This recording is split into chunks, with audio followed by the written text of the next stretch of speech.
entire north is threatened. By the English king. Then I want to see if this fight is mine. I heard, Sam, that you looked out your window today and saw yourself on a billboard for this series. Yeah, I mean, I don't often, rely on outside things for gratification, but to see that was quite overwhelming. Pretty cool. Certainly Leo, sent it straight to my family.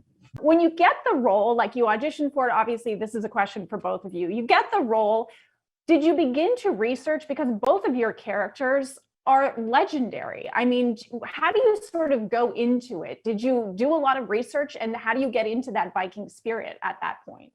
Yeah, I certainly dove into some of the history, and I think that's one of the joys of doing a historical role, is that you learn a bit about a period that you otherwise wouldn't learn about. And so yeah, I read up on the kings and King Canute's invasion, and realized that history and the changing of power was an incredible story.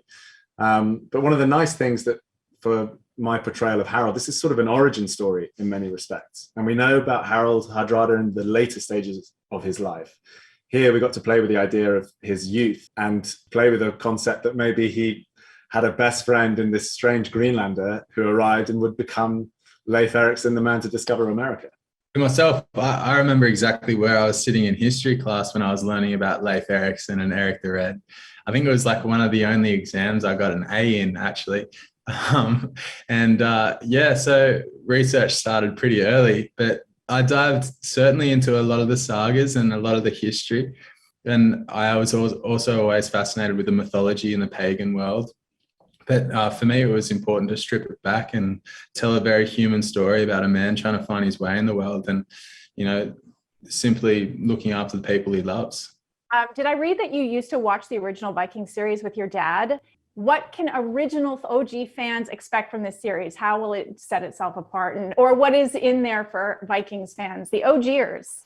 The OGs, yeah, no, I'm an OG. I really enjoyed the original series, and I think they can certainly expect a lot of action. And we certainly kick it into gear. I mean, Michael Hurst was an amazing showrunner for the original series. We now have Jeb Stewart, who, wrote Die Hard and The Fugitive. And so we kind of welcome a new, absolutely, bow down to him. We welcome a bit of a gear shift in the action realm.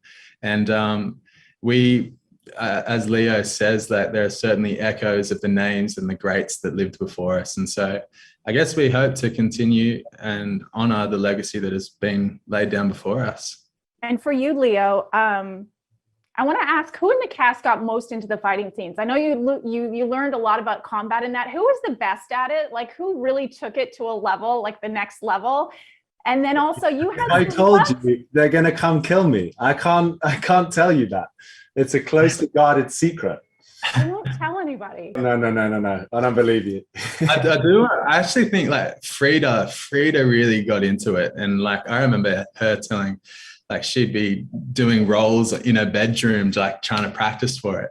And Louisa as well, in that first battle, she unleashed primal energy that you could feel. But I think the point is that everybody, once they get on those battlefields, and you're given the tools by our stunt team of what the steps are going to look like. But once you're there on the battlefield and the adrenaline kicks in, everyone just goes full pelt. One last question for you, Leo. Yep. You balance the fighting with the love scenes. What's more choreographed, the love scenes or the fighting scenes? He's a lover and a fighter. What's more choreographed? I think, the fights are more choreographed, because if you get the fights wrong, then you're going to have an axe in your head or something. But no, doing those scenes with Frida was really nice, because Harold's a berserker and a warrior and a speech giver. But those intimate, vulnerable moments that he shares with Freydis are the kind of variety that you really look for as an actor in the role.